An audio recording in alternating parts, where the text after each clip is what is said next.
Hi guys, good morning. Happy Tuesday after the long weekend. Hope everybody is doing great today.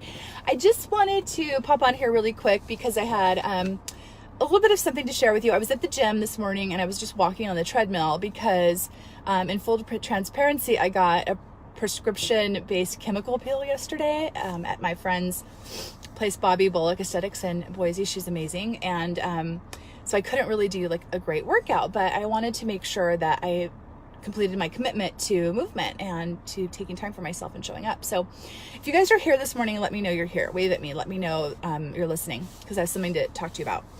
So quick story.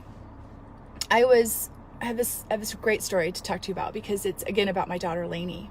And I was driving home last night from Boise and we were all in the car. And I had this great conversation with a client earlier before we just started driving about finishing what you start and how there's a breakdown there about how you always start things and then you never finish them and you kind of lose confidence in yourself when you do that. When you start something and you're so excited about it and then you don't finish it, you kind of diminish your confidence. And then it's harder to start again. It's harder to regain the motivation. It's harder to regain confidence that you're not already feeling defeated because you haven't finished, these things in your life that were important to you, so-called important to you at one point, and then you didn't finish them. So obviously they weren't that important. And then it goes back to, that ties into your self-worth. If I can't finish what I've started, I'm just not going to start anything. And then your self-worth starts to diminish. So it's this vicious cycle. So I challenge you to figure out today if you're a strong starter and a strong finisher. And maybe even write down some of those things with your fitness or your health that you've been strong in and you've finished. And how that made you feel. Because that's important, you guys. Like tapping into that is super important because it's going to help you finish other things in life, not just, creating a weight loss goal or creating a strength goal or creating a fitness goal or being able to climb to the top of the mountain. Or like my daughter said, getting invited to participate in 8th grade volleyball when she's in 7th grade. So here it goes back to this story. Elizabeth, hi, if you're, I want you to watch this. This is good for you. I really, really want you to watch this because you're a prime example of finishing what you start and you're an amazing inspiration. So anyway, hi. But let's go back to my daughter. I'm going to tie this into this story because I love what she said to me last night. And it made me cry. I got really, really upset about it in a good way. So my daughter was in the car and she says to me, hi Elizabeth. She says to me, Mom, I got invited to practice with the 8th grade volleyball team. And now, mind you, if you've heard my daughter's lion and never a sheep story that her Uncle Ted or Godfather Ted always talks to her about, go back to my YouTube and listen because it's amazing. It's how she made the volleyball team. But anyway, she'd never played volleyball in her life. Never. So she committed to it. But anyhow, this year she's been playing tournament and she got invited to practice with the 8th grade team. And she told me last night in the car and I was like, honey, that's great. That's so amazing. How did you do that? And you know what she said? She's like, well, Mom, I could quit, but I can never fail. What? And then she went on to say, Mom, you never quit the studio. I never quit volleyball. Okay, wow. So again, my 12-year-old literally teaches me so much, right? But she's right. I went through so much adversity and she was right by my side. I raised her by myself. You guys know my single mom story. And I went through so much adversity with that child next to me.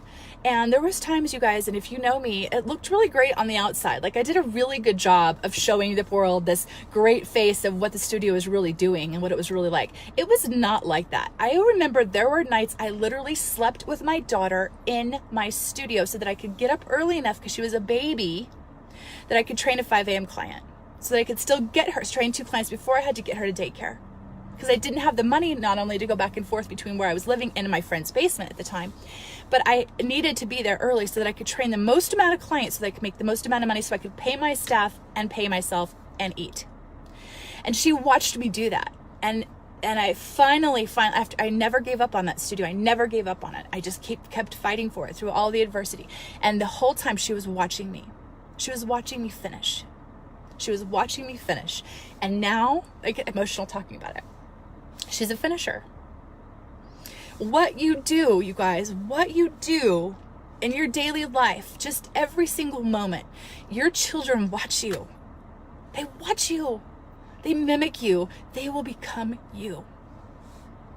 And I have to manage my mind, because sometimes when I don't feel like doing something, sometimes when I feel like I don't really want to do this, I have to be a pro and not an amateur. And I have to finish what I start because they're watching me. And, not only that, but I want to be an example to not only my kids, but to myself. I want to grow that confidence in myself. I want to know that I can take on big challenges. I can finish hard things. I can do hard things. And so can you. So I know I'm on a tangent here this morning, but I don't really care. Thanks, Liz. I don't really care. Like, this is important, you guys. If there's something that you want to finish and you haven't, if there's something you want to finish with your health and your fitness goals, if there's something in life that you want to finish and you haven't, finish it. Figure out what is blocking you. If you need accountability, if you need a coach, if you need a mentor, take a leap of faith and do what you need to do to grow your confidence and your motivation so you can make the changes that you want in your life and fully show up. Like, don't just wing it. Like, fully show up. So yeah, I could sit here with you right now and I could tell you all these things that I could do for you to help you finish. But you know what? You already know what you need to finish. Thank you, Elizabeth. Mwah. You already know what you need. You already have what you need inside of you to finish. Sometimes you need a nudge. Sometimes you need a mentor. Sometimes you need a community. Sometimes you need accountability. You know what you need. So I land for some people and I don't land for other people. Like, I have a compassionate, tough love attitude when it comes to my clients. And some people like that and some people don't. I will hug you and then point my finger at you at the same time. But it will always come from love and compassion. And it will always come from a place of, I want the best for you. I want to take a stand for you. I want you to finish what you start. So tell me what you want to finish. Write it out here. Be vulnerable. Say it. Tell me what you haven't finished that you want to finish. It could be anything. I want to know. So, right now I have to finish unpacking. That's what I need to be a finisher on. And I created this goal in my life earlier this year about to get really tidy and to like really get organized this year. So I really need to finish that. Because I don't feel good about not finishing it right now. And I know that's a small thing, but to me it's a big thing. I need to finish it. So anyway, I wanted to pop on here really quick and tell you that story about my daughter. But she always inspires me, and hopefully her stories inspire you. Okay, bye guys. Hope you have a great day.